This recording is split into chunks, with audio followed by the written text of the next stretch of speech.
हरे कृष्णा। जगत गुरु शिल प्रभुपाद महाराज की जय।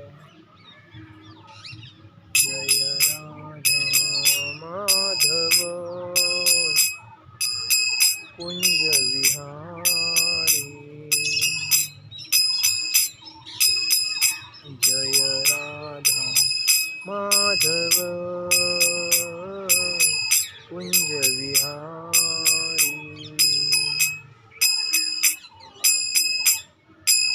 गोपीजन वल्लभ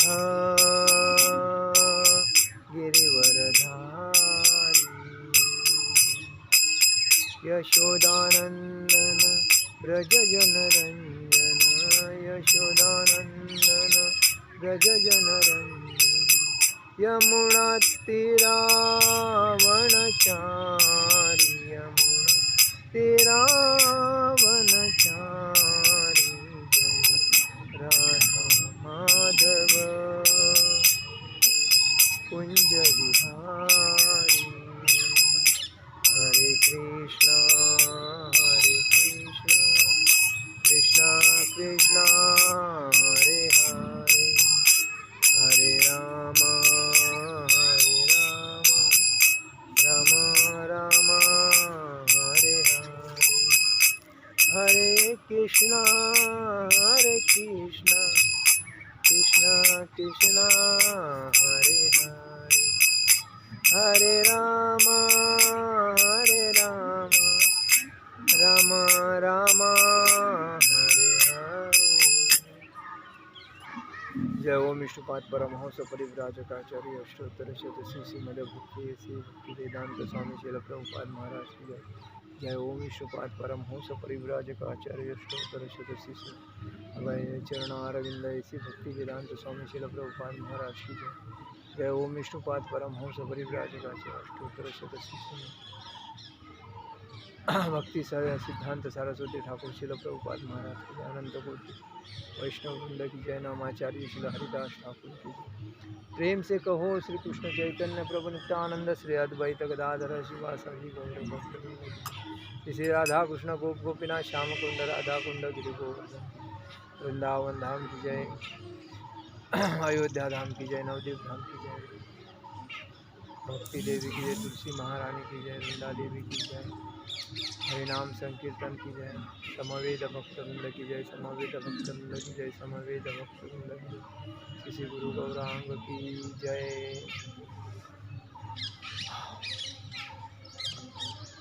देखिए, आज हम लोग भगवद गीता के ऊपर चर्चा करेंगे।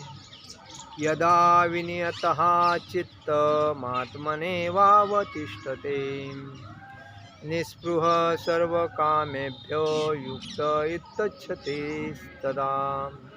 जब योगी योगाभ्यास द्वारा अपने मानसिक कार्यकलापों को वश में कर लेता है और अध्यात्म में स्थित हो जाता है, अर्थात समस्त भौतिक इच्छाओं से रहित हो जाता है, तब वह योग में सुस्थिर कहा जाता है। साधारण मनुष्य की तुलना योगी के कार्यों में यह विशेषता होती है कि वह समस्त भौतिक इच्छाओं से मुक्त रहता है। योगी, इसका मतलब क्या है? सभी इंद्रियों को अपने कंट्रोल में करने वाला और सभी इच्छाओं से मुक्त होने वाले को योगी कहा जाता है। जिसमें मैथुन प्रमुख है, मैथुन के ऊपर उसकी इच्छा ही नहीं होती है। पूर्ण योगी अपने मानसिक कार्यों में इतना अनुशासित होता है कि उसे कोई भी भौतिक इच्छा विचलित नहीं कर सकती। उसे योगी कहा जाता है। सिद्ध अवस्था कृष्ण भावना भावित व्यक्तियों द्वारा स्वतः प्राप्त हो जाती है, जैसा कि कहा गया है, सवय मनः कृष्ण पदारविंद यावचासी वैकुंठ नानुवर्णने करो हरे मंदिर मार्जनादिषु श्रुति चकाराच्युत तत्सत थोदये मुकुंदलिंगालय दर्शने ईशो तद्भक्त्यगात्र स्पर्शे गसंगमम घ्राणच तत्पाद सरोज सौरभे श्रीमत्तुलसा रसना तदर्पिते पादौ हरे क्षेत्रपदानुसपर्णे शिरो ऋषिकेश पदारभिवन्दने कामत्सदासे न तु काम काम्य या यथोत मश्लोक जनाश्रयारती। इसका मतलब यही है कि राजा अम्बरीश ने सर्वप्रथम, राजा अम्बरीश ऐसे थे, उन्होंने सर्वस्व का त्याग किया था। अपने बच्चों को, पत्नी को भी उन्होंने त्याग किया था, उसने राज को भी त्याग किया था, और भगवान के एक निष्ठ ऐसे निस्सीम भक्त थे कि उनको यही लगता था कि सब में भगवान है, और वो सबका आदर करके उन्होंने सब कुछ त्याग दिया था। तो राजा अम्बरीश ने सर्वप्रथम अपने मन को भगवान के चरण कमलों पर स्थिर कर दिया, फिर क्रमशः अपनी वाणी को कृष्ण के गुणानुवाद में लगाया। वाणी को मतलब गुण गाने के लिए, हाथों को भगवान के मंदिर को स्वच्छ करने के लिए लगाया, कानों को भगवान के कार्यकलापों को सुनने में लगाया, आँखों को भगवान के दिव्य रूप का दर्शन करने में लगाया, शरीर को अन्य भक्तों के शरीरों का स्पर्श करने में लगाया, कानों को भगवान पर चढ़ाए गए, मतलब नाक को भगवान के चढ़ाए गए कमल पुष्प की सुगंध सुनने के लिए लगाया, जीभ को भगवान के चरण कमलों पर चढ़ाए गए तुलसी पत्रों का स्वाद लेने के लिए लगाया, पाँवों को तीर्थयात्रा करने तथा भगवान के मंदिर तक जाने के लिए लगाया, सिर को भगवान को प्रणाम करने तथा अपनी इच्छाओं को भगवान की इच्छा पूरी करने के लिए लगाया। ये सारे दिव्य कार्य शुद्ध भक्त के सर्वथा अनुरूप है। देखिए, अम्बरीश महाराज एक शुद्ध भक्त थे, जो भगवान अपने पूर्णता शरीर जितनी अपनी इंद्रियां है, उस सब इंद्रियों को भगवान के अधीन, मतलब मन बुद्धि ये सर्व, मतलब आँख नाक कान सर पैर हाथ सभी भगवान के भक्ति में लगाया। इसीलिए क्या होता है कि लोग अपनी इच्छा के लिए भगवान के मंदिर में जाते हैं, लेकिन अम्बरीश महाराज ने भगवान की इच्छा पूर्ण करने के लिए अपने आप को पूर्णता समर्पित किया। इसका मतलब क्या है, एक भक्त जब होता है तो ये अम्बरीश महाराज का हमें उदाहरण क्यों लेना चाहिए, भक्त प्रहलाद का हमें उदाहरण क्यों लेना चाहिए, कि अम्बरीश महाराज ने अपने सभी इंद्रियों को भगवान के भक्ति में लगाया। जैसा प्रहलाद महाराज ने खाली विष्णु भक्ति, भगवान कृष्ण की ही भक्ति करते थे, अन्यथा उनको दूसरे की भक्ति नहीं।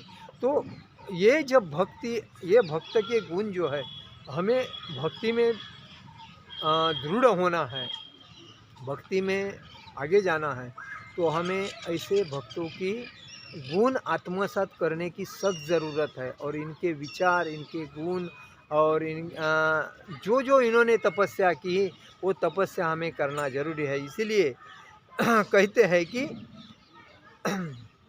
ये सारे दिव्य कार्य शुद्ध भक्त से सर्वथा अनुरूप होते हैं। निर्विशेषवादियों के लिए यह व्यवस्था अनिर्विचरणीय हो सकती है, किंतु कृष्ण भावना भावित व्यक्ति के लिए अत्यंत सुगम एवं व्यावहारिक है। जैसा कि महाराज अम्बरीश की ऊपरी वर्णित जीवनचर्या से स्पष्ट हो जाता है कि जब तक निरंतर स्मरण द्वारा भगवान के चरण कमलों में मन को स्थिर नहीं कर लिया जाता, तब तक ऐसे दिव्य कार्य व्यावहारिक नहीं बन पाते। भगवान की भक्ति में इन विहित कार्यों को अर्चन करते हैं, जिसका अर्थ है समस्त इंद्रियों को भगवान की सेवा में लगाना। इंद्रियों तथा मन को कुछ न कुछ कार्य चाहिए, कोरा निग्रह व्यावहारिक नहीं है। सामान्य लोगों के लिए, विशेषकर जो लोग संन्यास आश्रम में नहीं है, ऊपर वर्णित इंद्रियों तथा मन को दिव्य कार्य की दिव्य सफलता की सही विधि यही है कि भगवद गीता के युक्त कहा गया है कि संपूर्ण इंद्रियों को भगवान के चरण में लगाना यही भक्त का एकनिष्ठ कर्तव्य है। कहने का मतलब है, हम लोग भक्ति करते हैं, लेकिन हमारी इंद्रिय हमारे अपने ताबे में रहते हैं। हम बोलते हैं हमारा मन ताबे में ही नहीं आता है, हम बोलते हैं हमारे विचार चैंटिंग करने के टाइम पे मन में अलग अलग विचार आते हैं, क्योंकि हमने वो काम किया है कि अपना मन चंचल है, और चंचल मन को एकाग्र करने के लिए भक्ति सर्वश्रेष्ठ है। भक्ति में मन को चंचल हो सकता है, इंद्रियों को चंचल, इंद्रियां भी चंचल एक मतलब कंट्रोल में आ सकती है। अगर भक्ति में आप अगर पैसे की लालच रख रहे हैं, संपत्ति की लालच रख रहे हैं, पर स्त्री की लालच रख रहे हैं, और कोई भी चीज़ की लालच रखते हैं, तभी आपका मन हमखास चंचल रहेगा। आपको अगर भक्ति में एकनिष्ठ होके तरक्की करनी है, तो आपको किसी भी चीज़ की अपेक्षा नहीं होनी चाहिए। आपको निस्सीम, जैसा संत पानी कैसा होता है, वैसा संत पानी के जैसा स्थिर होना चाहिए, और आपका पूरा ध्यान भगवान के चरण में जाना चाहिए, और चरण आपके अंदर भगवान के दिव्य स्वरूप मूर्ति का अपने आप चांटिंग करें, और भगवान का दिव्य स्वरूप आपके रूप सामने है। ऐसा अगर जब आप करते हैं, तभी आपका भक्ति में ध्यान लगेगा, अन्यथा आपका भक्ति में ध्यान नहीं लगेगा, क्योंकि आप चंचल हैं। तो ये पैसे का, संपत्ति का, माया, जो भौतिक ये संसार में जितनी माया है, उसका नाच छोड़ोगे और भक्ति करोगे, तो भक्ति में आप आगे जाओगे। आज का मेरा प्रवचन यही समाप्त करता हूँ। हरे कृष्ण कृष्ण कृष्ण हरे राम, राम राम हरे हरे। जगत गुरु शिल प्रभुपाद महाराज की जय। परम पूज्य लोकनाथ स्वामी महाराज की जय। निताय गौर प्रेमानंदे। हरि हरि बोल।